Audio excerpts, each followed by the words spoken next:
Ronald Koeman and the stresses that he faced. I am joined today by, of course, Ped, because there is no party with no Ped. And making the Social Club debut, Adam Mckola as well. Adam, Thanks for having me, guys. Thanks for having me. You've good to be here. House and set the bar, so quite low, I'm guessing. So, listen, I think it's a decent place to start, given that you guys faced off against each other, and I don't think it's fair to pile additional pressure on Ronald. Face off. Well, yeah. Just played in the same crowd. No. I'm not having this because I know you're a bit down in the dumps with it all, and look, that seems to be across football apart from United. It was just flying at the moment. I thought Everton gave a decent account of themselves yesterday. Yeah, it'd be 4-0. Yeah, I know. Up until that point, though, up until the point where you just got smashed off the park. At 1-0. No. Look, we're laughing. But there's people talking about Ronald Koeman. I think Twitter as a barometer is no longer a fair barometer of how fans think about stuff. But there are question marks being asked about him. I'm just saying I don't think yesterday's result is. It's fair to put that in the context of the other results, I guess. I might be miles off, mate. I don't watch his, so. 4 games, 4 defeats, lots of goals conceded, no goals scored. Of course, there's rightful anger because it just looks awful. And yeah, for yesterday, maybe for an hour, we looked okay. Once we got over the shock of conceding the goal, we settled down, but we've got no goals in us. And that's really worrying because it's okay saying we'll be okay, but if your team has no goals in it, then you're going to struggle against everybody. Yeah. Because, teams, I think we played Bournemouth on Saturday, and they'll come and just go, shut up shop, and we'll try and hit them on the break. And if they only have to get one, that effectively could be game over, and that's the real worry. But I saw a lot of this people. I saw Matt Jones, friend of the show, friend of you as well, saying that at 1-0 going, that could be game over. It was 2 minutes into the match. Exactly. But it was bollocks because even 2 minutes into the match, you was sat on your 6-yard mark. Exactly. Like, how can a team set up? I don't care who you play in, Barcelona, Man United, whoever. You can't set up on your 6-yard box 2 minutes into a game. They had 9 men back.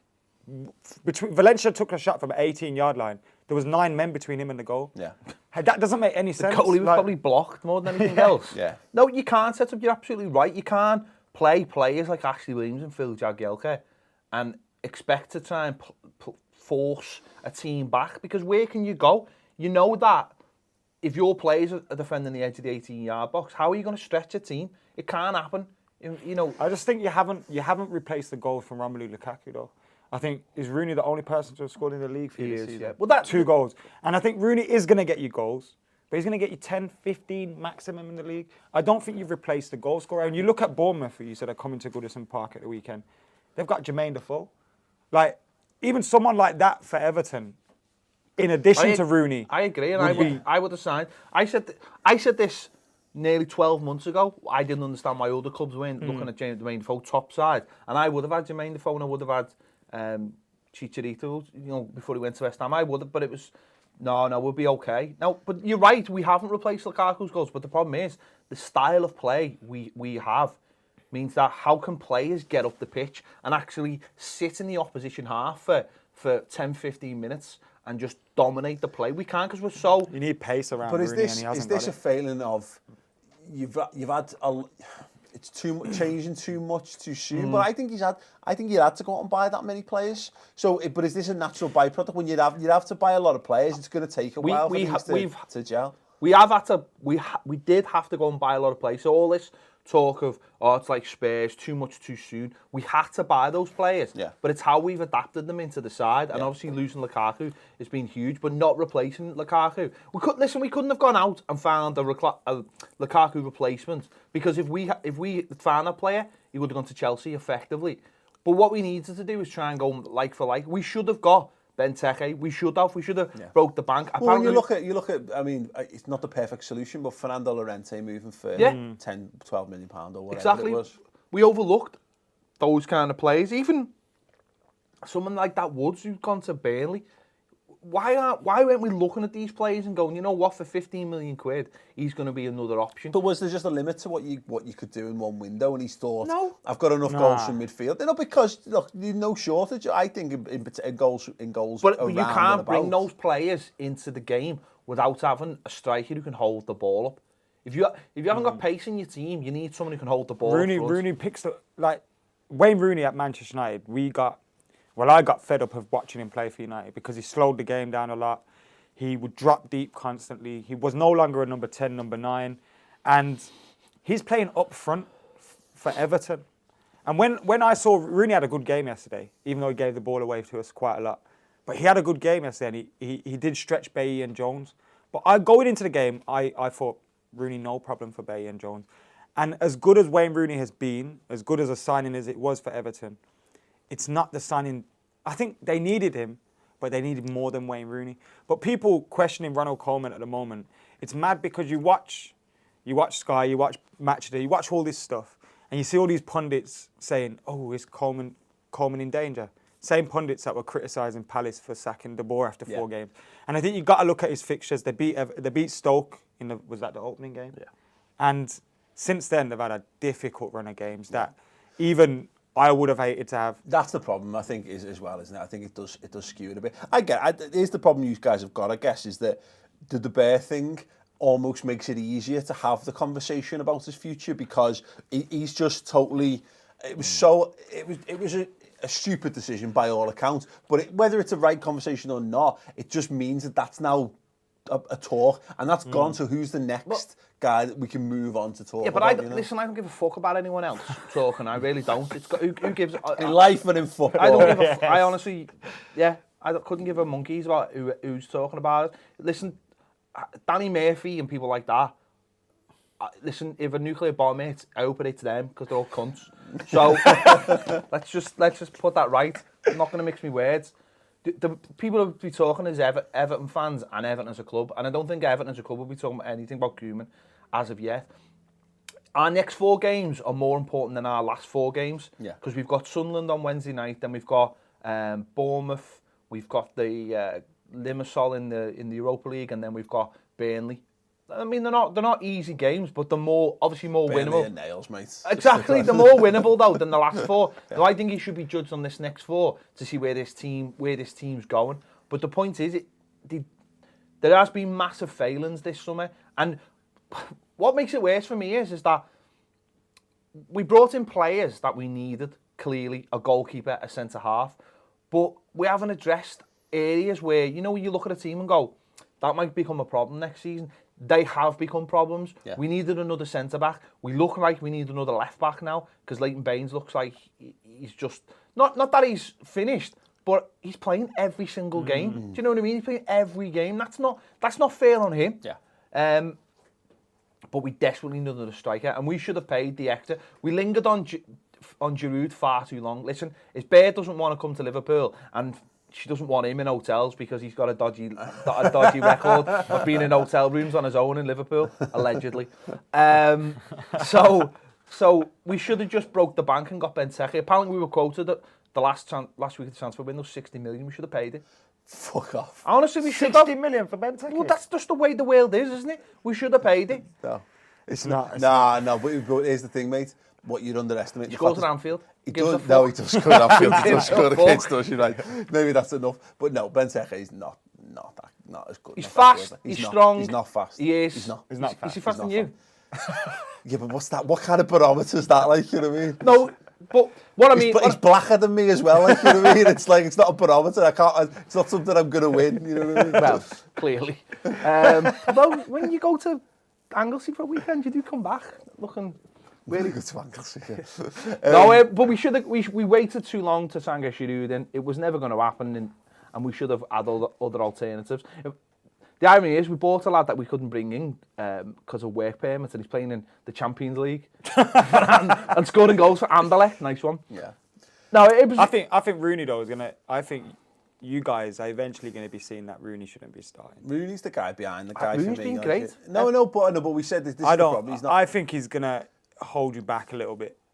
I think he already is. Because your whole team's changing to the way Wayne Rooney needs to play, and that was the problem at United. We had to accommodate to him. I think the thing that's been different about Rooney and Everton to what he was at Man United, I think he was done with Man United, and I think you can see in the fight that he's got. He looks a younger, healthier, hungrier player at Everton than I think he did toward the back end of Man United. Rooney is not the issue at Everton. He really isn't. So no, it's not. But I think. But the point is what you're adapting to him. You've got the options of who can. It's like when you look at Football Manager, it's whatever you want to look at, and you're saying who can physically play in that position in the squad, and his choices are Sandro Ramirez, Wayne Rooney, or Omar Niasse, and you even though Rooney is years past his best, his legs have gone in terms of the pace certainly.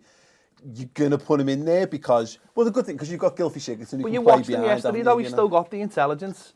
He just needs to bring other players into it. But that's not, honestly, Rooney's not the worry. We're trying to play systems that we don't have the players to accommodate. We can't play a back four because we don't have a decent enough right back at the moment to play in a back four. And we can't play a back five to the level we want to play at because we don't have wing backs who can play it. Okay, Martina did all right yesterday, but to be fair, he's fucking shit, right? Like shit. Like he won a raffle or a Sky One fucking Jamie Vardy competition, right? That's how bad he is. What competition? Although he hasn't got a white van outside ready to whisk him off to Brexit Town or wherever he lives. Right? And Baines can't get up. Baines can't play left wing back because his legs have gone. So these problems now that we thought we'd addressed in the summer, suddenly other problems are arising and they're actually bigger. And you're right, there's no pace in the team either. Yeah, but this is the problem, as we said, is that it would have meant buying 11 or 12 players this summer, and you can't. For a start, financially, you can't do that. As rich as you are now, you still can't spend kind of money. But surely you've got to look at. But the thing is, we've got kids. We've got a lad called John Joe Kenny, who we've all been screaming about to just give him a game. Couldn't be any more scouts. Yeah, he couldn't be any more scouts, and that's why I love him. Now, the lad yesterday, I'm actually quite happy with this because I think he might have broke the news that he's playing on Wednesday night, but he did it in the best way possible. He said, I've got 2 tickets for... This is genuine, by the way. I've got 2 tickets for Harry Potter, the play in London on Wednesday. I can't go. Does anyone want to take them off my hands? No one's giving them up. They're like gold dust. He's giving them up, so obviously he's playing. Right, we've got Ross on the social. Ross, what have you got for us, mate? So Good 999 says we had the players to change the way we play. However, those players are kids, and Koeman does not like to play kids unless all their options have been exhausted. Is that true? It is true. It is true. Tom Davies was brilliant last season. Again, properly scouse, great lad. And this season, he's just been like, no, we'll push him out the side. Like yesterday, I thought he was our best player. He was taken off after 65 minutes. Was he playing him more advanced though? I'm not sure that's can play everywhere. I know he can, but I mean, for the team that's forever been pulling people deeper and deeper in the team, like you remember the Jack Rodwell. You know what I mean? I always thought he had more to his game. Clearly not. Evidently not. Like, but he looks like you've just got too many people for too few positions. Rodwell, where is he now? God knows where it is. He went to Sunderland, didn't he? No, that's what he's got. Tom's got energy. He'll drive you up the pitch. He's very clever at like winning fouls and taking people on. And an excellent amateur photographer. He is. I met him in the summer. He's such a lovely lad. Where other people had been spending their time in places like Vegas, and he was in the outback of Australia taking pictures of lizards and stuff. He could do that over the water. What's he talking about? Right. No, he's been forced to play Davies because he's so good. Is that what you're saying? Yeah. And does he not get credit for bringing him into the team? Well, he does. But now he's pushed them out the team to accommodate players that he's brought in. And as I say, he's playing Martina, who is utter shit. Honestly, utter shit. Southampton didn't even want him. Like, if he was any good at Southampton, he'd be at you. You know what I mean? So that proves that how shit he is. Klopp would have been all over him. And we've got a kid there ready to go. Was brilliant last season for the under-23s. You're going to need to utilise your squad because Europa League, you know this, I know this. Absolutely, we have played murders your squad. No, but you don't stay in it long enough to get fatigued. Well, we stay till Christmas. Exactly. No, you're right. We're playing 2 games a week now. We need all those players, and he won't. He said the other day, "Well, I need my senior players to get me out of this." No, you don't. Your senior players are old and shit. Ashley Williams is fucked. Bin him. You know what I mean?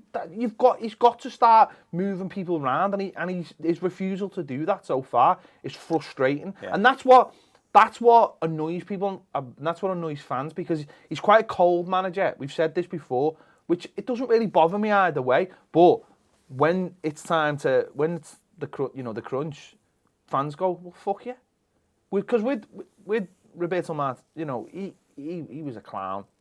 But at the end, you were like, but he's such a nice fella.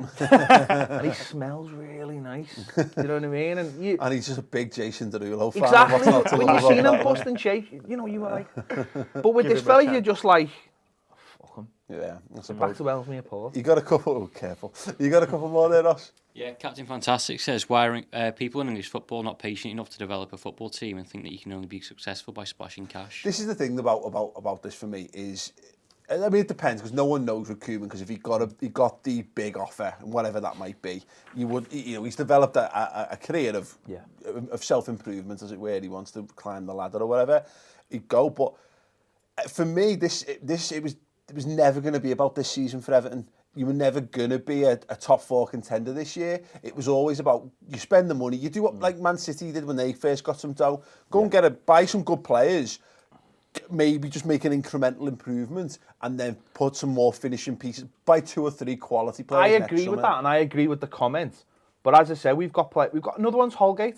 Holgate was great last season. We played him in a 3, and he looked good. Okay, he's young and he's a bit raw, and he's got a few issues. Put him in a back 3. He's got pace. He's good on the ball. Put him in a back 3, which automatically, you put him in a back 3 with him, Keane, and Jagielka. Honestly, the team will move up 10 yards up the pitch, because they've got the insurance of some legs behind them. Straight away, you can go up 10 yards, your midfield can go up 10 yards, and your striker, suddenly you've got 2 or 3 on the shoulder of defence. Why not have some more trust? A lot of people saying to me yesterday, Ashley Williams played really well. You know what? He did okay. But he's boss at standing on the edge of his 18-yard box and just defending. But ultimately, it cost us, because towards the end of the game, when we're having to come out, he gives it straight to one of the United players. They're in 2-0, game over. So it doesn't matter how well he played all game. Yeah. He's playing on the edge of the 18-yard. There's no dynamism. But in his post-match presser as well, or I think it was on a Match of the Day, he spoke about confidence in the players. And he was talking about the goal in the first 3 minutes and how deep they were. But he spoke about the confidence, and you just think, surely that comes from the manager. Yeah. Because this has happened 2 minutes into the game. True, but this hasn't happened after half an hour. His point is that he's saying, all I can do is what I can do. But the whistle blows, what am I meant to do? The players have got to take that on himself. We've all played game, and obviously these are professionals, but surely if your manager's telling you to hold your line, that's gonna be in your head 3 minutes into the game. You're not gonna forget 3 minutes into the game. This, I think you're right into saying that. Maybe it's just personnel based, because as you say, those players they don't want to make themselves look stupid. Jagielka doesn't want to make himself look stupid by playing another 10-15 yards. Ashley Williams is as slow as anyone I've ever seen. But defending... Is he faster than me? But I think in a 3, surely you should be able to compensate for that. No, because like you've said before, he doesn't want to move past the 18-yard box. So how are you going to play any higher when one of your defenders doesn't want to move? That drags everyone back. Do you think he looked better at his other clubs because of the fact that they were defending more? Because they were defending. He was not expected to play out. Last year, I'm not having a go at him. That's Swansea played footy. Last year, he was fine. He organised us, and he got a defence really strong. But this is a new season. Yeah. This is another season, and players age very fast. Yeah, but it is hard to account for that. That happens to footballers sometimes. It does. They just start a new season, and you're just like, wow, where did your legs go? Like, where did your legs go, and where did the stomach come from? Well, yeah, actually, it's been there for a few seasons, hasn't it? But no, it is interesting. My point going back to the start though was that 1-0, there was a period in that game in the second half where Rooney and Sigurdsson both had decent chances, and you could have turned that around in that period. Did you not notice well though? There was just a lack of belief though, that like the players didn't genuinely believe enough of them. But well, you very much got the sense that those were the two lads. No, I disagree. See, from your perspective, after watching the last couple of weeks, you're gonna feel like that. From a United view, I was sat there thinking these lot are gonna score, and I don't know if that's because of the last 3 years where because Sigurd was it? No, shit. Yeah, Sigurd, but Everton last year, you drew 1-1 with us. We had to get a late goal from Zlatan.